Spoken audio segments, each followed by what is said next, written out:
안녕하세요. 오늘은 곽인옥 시인의 하이브리드 통일이라는 시를 같이 한번 읽어보려고 해요. 제목부터가 좀 특이하죠? 이 시는요, 우리가 너무나 당연하게 생각했던 통일이라는 개념에 대해서 정말 그게 맞을까? 하고 아주 근본적인 질문을 툭 던집니다. 그러니까요, 만약 통일이라는 게 그냥 남과 북, 이 두 나라를 하나로 합치는 그런 정치적인 이벤트가 아니라면 대체 뭘까요? 이 질문, 이거 하나만 딱 머릿속에 담아두고 시 속으로 한번 들어가 보시죠. 우리가 오늘 볼 이 작품이 바로 그 단서를 주는데요. 이 시는 한반도 분단이라는 엄청나게 큰 이야기에 사람의 삶이라는 어떻게 보면 가장 작고 기본적인 돋보기를 가져다 대는 거예요. 그래서 관점이 굉장히 새롭고 또 어떻게 보면 되게 희망적이기까지 합니다. 자, 그럼 시가 먼저 무엇을 이야기하는지부터 한번 보죠. 시는 우선 이 거대한 단절, 남과 북 사이에 그어진 도저히 건널 수 없을 것만 같은 선에 대해서 이야기합니다. 바로 이 구절이 핵심을 그냥 콕 집어내요. 남과 북의 거리는 사상과 제도만큼 멀어. 와, 우리가 생각하는 그 거리가 단순한 땅의 거리가 아니라는 거죠. 서로 다른 생각, 바른 시스템, 그 이념의 차이가 진짜 거리라는 거예요. 생각만 해도 정말 아득하게 느껴지지 않으세요? 보시면 시가 딱 두 가지를 비교하고 있어요.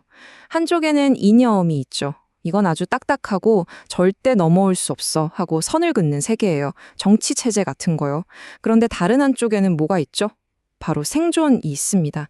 이건 이념 같은 거랑 상관없이 어떻게든 먹고 살아야 하는 우리네 살림의 세계인 거죠. 훨씬 유연하고 적응력이 강해요. 그리고 시인은 바로 여기서 이 생존이라는 키워드에서 엄청난 가능성을 찾아냅니다. 네, 바로 이 지점입니다. 여기가 이 시의 진짜 클라이맥스가 시작되는 부분이에요.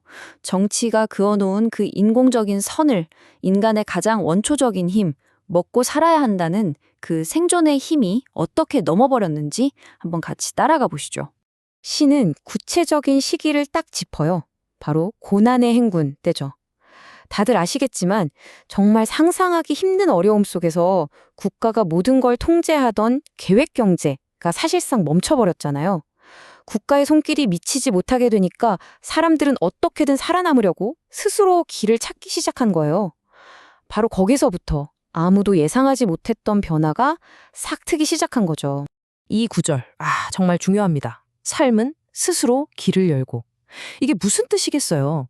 통일이라는 게 어떤 위대한 지도자가 위에서부터 자, 이제 통일하자 하고 만드는 게 아니라는 거예요. 그게 아니라 저 아래에서부터 우리 같은 평범한 사람들이 어떻게든 살아남으려고 발버둥 치는 그 과정 속에서 저절로 길이 만들어지고 있었다는 뜻이죠. 그리고 바로 이 구절로 그냥 확인사살을 합니다. 생존은 먼저 넘었네. 정치가, 이념이 서로 너 넘어오지 마 하면서 으르렁거리고 있는 동안에 당장 먹고 살아야 하는 사람들의 삶은 이미 그 선을 훌쩍 넘어버렸다는 겁니다. 정치는 제자리에 멈춰 있는데 사람들의 삶은 이미 저만치 앞으로 달려가고 있었던 거죠. 자, 그럼 생존이 이미 선을 넘어서 만들어낸 그 새로운 세상은 대체 어떤 모습일까요? 드디어 이 시의 제목, 하이브리드 통일이 도대체 무슨 뜻인지 그 진짜 의미를 파헤쳐 볼 시간입니다. 시는 이 상황을 정반대의 것들이 나란히 서 있는 모습으로 그려요. 보세요. 계획의 명령과 시장의 숨결. 이건 마치 국가가 만들어 놓은 딱딱한 인공수로 옆으로 자연스럽게 생긴 강물이 함께 흐르는 것과 같아요. 이게 뭐 이념적으로 시장이 더 좋아 해서 선택한 게 아니죠. 그냥 살아남으려고 하다 보니까 어쩔 수 없이 이렇게 된 거예요. 다투지 않고 그냥 같이 숨쉬게 된 거죠. 네, 바로 이겁니다. 이게 바로 시인이 말하는 하이브리드 통일의 진짜 모습이에요. 그러니까 이건 어느 날 갑자기 땅 하고 선언해서 끝나는 그런 이벤트가 아니라는 거죠. 그게 아니라 이미 벌어지고 있는 과정, 그 자체를 말하는 겁니다. 서로 전혀 다른 것들이 어쩔 수 없이 같이 숨쉬고 섞이면서 새로운 판이 짜여지고 있는 상태. 바로 그게 하이브리드 통일이라는 거예요. 그래서 시는 아주 단호하게 못을 박습니다. 통일은 합침 아니요. 와, 정말 강력한 말이죠. 우리가 보통 생각하는 통일, 그러니까 한쪽이 다른 쪽을 흡수하거나 둘을 억지로 딱 붙여서 하나로 만드는 거. 그게 아니라고 정면으로 이야기하는 거예요. 이게 이 시가 우리에게 요구하는 가장 큰 생각의 전환, 패러다임의 전환인 셈이죠. 자, 이제 거의 다 왔습니다. 이 시가 우리에게 던지는 어쩌면 가장 충격적이면서도 또 가장 희망적인 결론. 우리의 통일에 대한 생각을 완전히 뒤집어 버릴 그 마지막 메시지를 한번 확인해 보시죠. 지금까지의 이 모든 이야기가 바로 이 마지막 한 문장을 향해 달려온 겁니다. 바로 이 한마디입니다. 통일은 이미 진행. 와, 정말 숨막히는 선언 아닌가요?